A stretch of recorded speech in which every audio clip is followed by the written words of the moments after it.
بسم اللہ الرحمن الرحیم۔ ہر دل ہدایت کی تلاش میں ہوتا ہے اور ہر مسافر اپنی منزل کا منتظر۔ کبھی کبھی اللہ تعالیٰ ہدایت کا ذریعہ ایک چھوٹا سا خط بھی بنا دیتا ہے۔ آئیے شروع کرتے ہیں خط جنت کی 18ویں قسط۔ مہندی کی رات۔ ملک ہاؤس کا صحن پیلے اور سرخ پھولوں سے سجا ہوا تھا۔ ہلکی روشنیاں فضا میں ایک جادوئی سا سما باندھے ہوئے تھیں۔ خواتین روایتی گیت گا رہی تھیں۔ ڈھول کی تاب پر بچے ناچ رہے تھے اور ہر طرف خوشی کی گونج تھی۔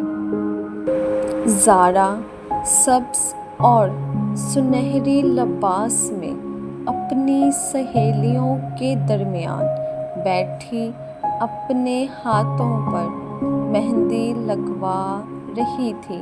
عائشہ نے مذاق میں کہا، دیکھو، مہندی کا رنگ جتنا گہرا ہوگا، تمہارا شوہر تمہیں اتنا ہی زیادہ چاہے گا۔ زارا ہنس پڑی۔ زارون کی محبت مہندی کے رنگ کی محتاج نہیں عائشہ، وہ تو پہلے ہی ثابت ہو چکی ہے ہر امتحان میں۔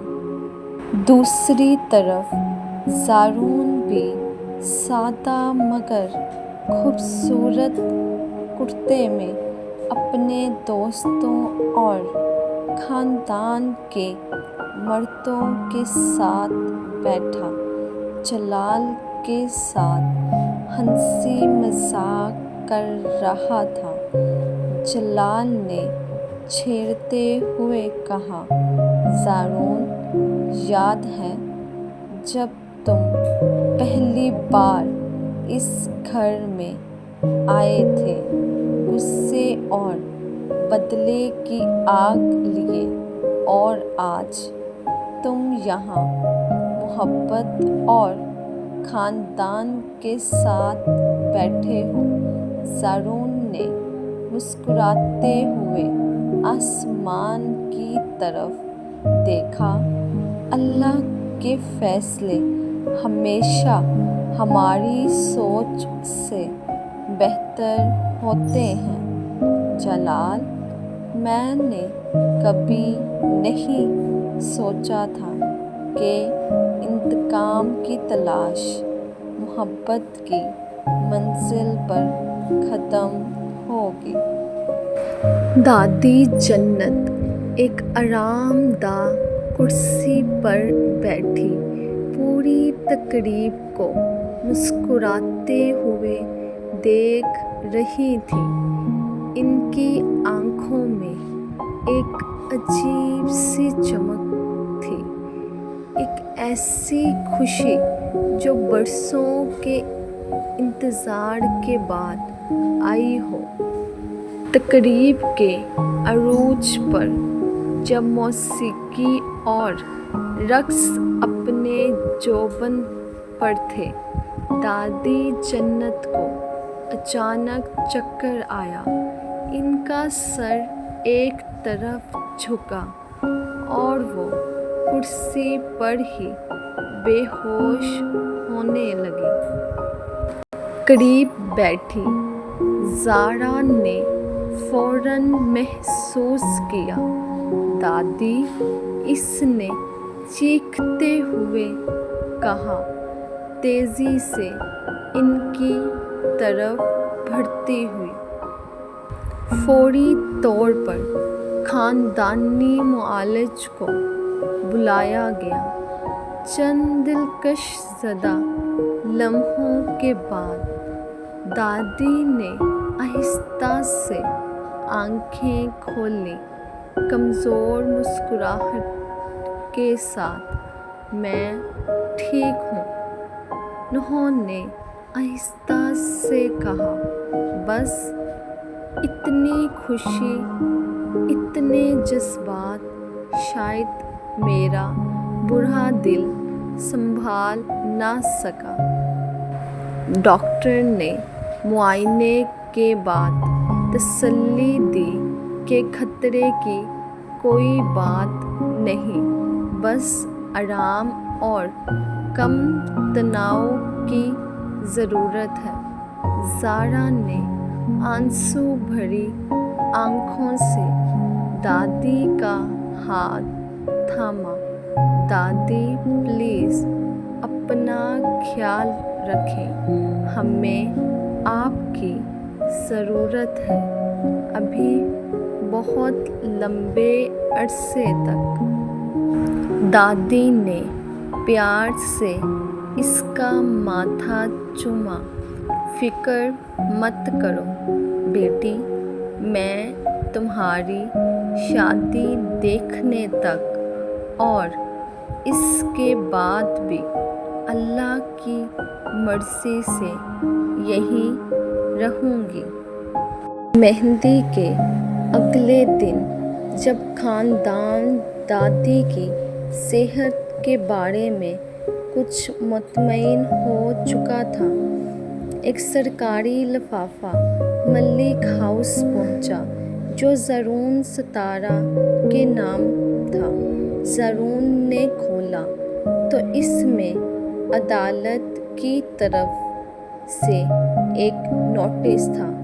کریم بخش کی گواہی اور شہزاد قریشی کے اعتراف کی بنیاد پر 50 سال پرانے زمینی تنازع کا کیس دوبارہ کھولا جا رہا تھا۔ یہ وہی زمین کا مقدمہ ہے جس نے میرے خاندان کو تباہ کیا تھا، زرون نے حیرانی سے کہا۔ عارف ملک کو نوٹس دکھاتے ہوئے عارف ملک نے غور سے پڑھا، پھر مسکرا کر کہا، زرون، یہ اس ظلم کا ازالہ ہے جو برسوں پہلے تمہارے خاندان کے ساتھ ہوا۔ ہمیں فوراً ایک اچھے وکیل کے ساتھ عدالت میں پیش ہونا چاہیے۔ اگلے دن شادی سے صرف چند دن پہلے زرون عدالت میں پیش ہوا۔ کریم چاچا اور خود عارف ملک کی گواہی کے ساتھ ججز نے تمام ثبوت کا باغور جائزہ لیا۔ 50 سال پرانی جھوٹی گواہیاں، شہزاد کا حلیہ اعتراف اور کریم چاچا کی مکمل تفصیلی گواہی۔ فیصلہ سناتے ہوئے جج نے کہا، یہ عدالت اس بات کی توثیق کرتی ہے کہ جمال ستارہ کے خلاف 50 سال پہلے جو الزامات لگائے گئے وہ جھوٹے اور من گھڑت تھے۔ ستارہ خاندان کی زمین اور جائیداد تمام قانونی حقوق کے ساتھ ان کے وارث زرون ستارہ کو واپس کی جاتی ہے۔ زرون کچھ دیر ساکت کھڑا رہا، اس کے دل میں جذبات کا ایک سیلاب امڑ آیا۔ برسوں کی جدوجہد، درد اور تلاش آخرکار اپنے منقطع انجام کو پہنچی تھی۔ دادا، اس نے آہستہ سے آسمان کی طرف دیکھتے ہوئے سرگوشی کی۔ آج آپ کا نام باعزت طریقے سے بحال ہو گیا۔ آپ کی روح کو سکون ملے انشاءاللہ۔ عدالت سے واپسی پر خوشی کے اس لمحے کے دوران زارون کے فون پر ایک کال آئی جیل سے توصیف ملک کی طرف سے۔ زارون توصیف کی آواز میں ایک عجیب سی التجا تھی۔ میں جانتا ہوں میرا اتنا حق نہیں، مگر کیا تم شادی سے پہلے ایک بار مجھ سے ملنے آ سکتے ہو؟ مجھے تم سے کچھ کہنا ہے، کچھ دینا ہے۔ زارون نے کچھ دیر سوچا، پھر نرمی سے جواب دیا، ٹھیک ہے توصیف، میں آؤں گا۔ اگلے دن زارون جیل پہنچا۔ اس کے دل میں ملی جلی کیفیات تھی، نامکمل غصہ، نامکمل ہمدردی، بلکہ ایک عجیب سا توازن جو صرف حقیقی معافی سے آتا ہے۔ توصیف ملاقاتی کوٹری میں پہلے سے کہیں زیادہ پرسکون اور باوقار نظر آ رہا تھا۔